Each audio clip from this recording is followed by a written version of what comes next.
Hey everybody, just pulled into the grocery store here. Gonna go in a minute. Got my mask, got my hand sanitizer.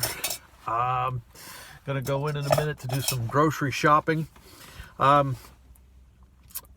today's deed is I forget what number we're on. The church was yesterday, and today is salvation, and I forget what the whole number is. This is 5, I think. But in anyway, today's deed is salvation, and lots of times we talk about salvation, and we talk about being saved. Says in Romans that if you believe in your heart and confess with your lips that Jesus Christ is Lord, you will be saved. And we talk about that salvation, personal salvation, a lot in the church. And that's a good thing. That's a powerful thing. But in Dorothy Thacker and Gabriel Thacker's understanding of salvation, they remind us that it's not just about salvation on a personal level, approaching Jesus Christ in worship, but it's also about salvation from suffering. That part of the reason that Jesus comes into the world is to save us from suffering, and that has a more social level to it. That by definition, if we're talking about suffering, people who are suffering, and we're seeking salvation from that kind of suffering, that means there's things we can do as a church. That means there's things we can do as friends with each other, as Christians, fellow Christians with each other. And I got to thinking about this. You know, we talk about personal salvation pretty much every Sunday in worship. Maybe not as directly as we should, or as directly as your preacher would like, but we do talk about salvation every Sunday, at least in traditional worship, when we talk about confession. And we announce that the person who confesses their sins with a pure heart and amendment of life is forgiven by the sacrifice of Jesus Christ.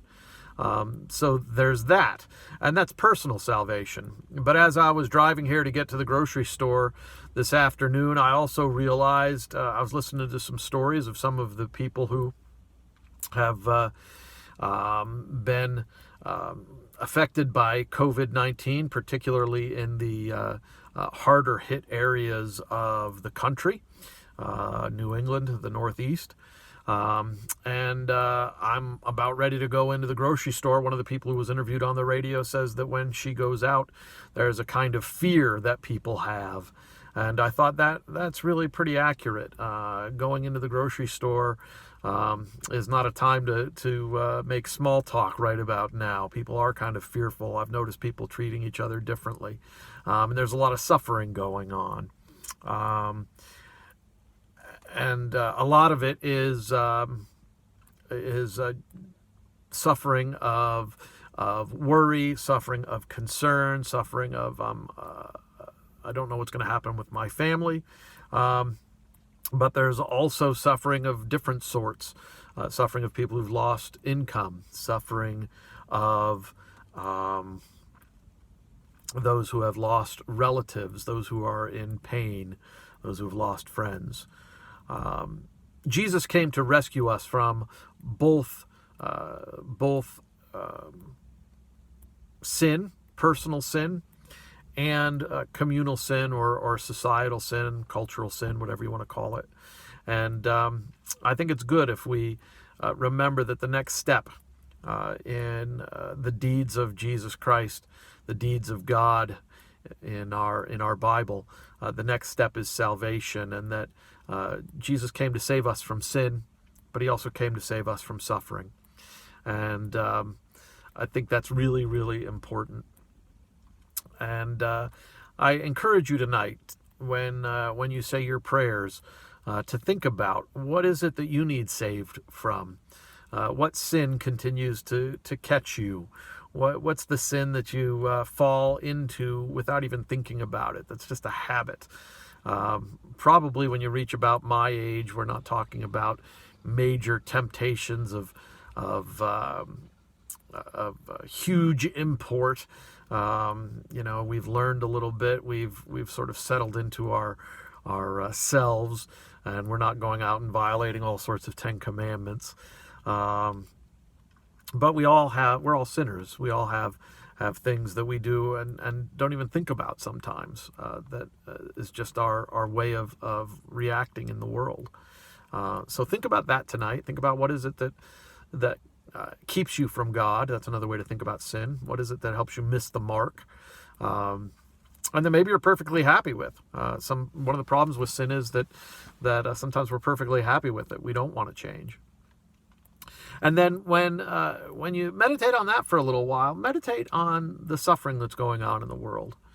I think it's important to remember that it's not just Jesus coming to rescue us from sin, as important as that is, but it's also to recognize that this world is broken, that this world is not the way God intends it to be, and that we can be part of the solution for not on our own, but with God's help.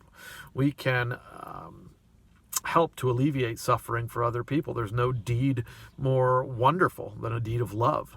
I forget who said it, but no deed of love is ever wasted. So offer prayer tonight for somebody who's suffering. I think it's real easy for us to get caught up in just hearing about the suffering, hearing all the news reports, and to get kind of weighed down by it. But we're not helpless and hopeless. Jesus Christ came so that we could have life and have it abundantly. And Jesus wants to eliminate suffering as well. Part of Jesus' ministry here on earth was to heal people. And the church is part of that healing. Part of Jesus' ministry on earth was to feed the hungry, and we can feed the hungry.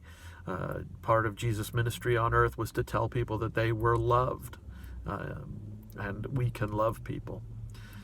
So that's today's Spirit Lift.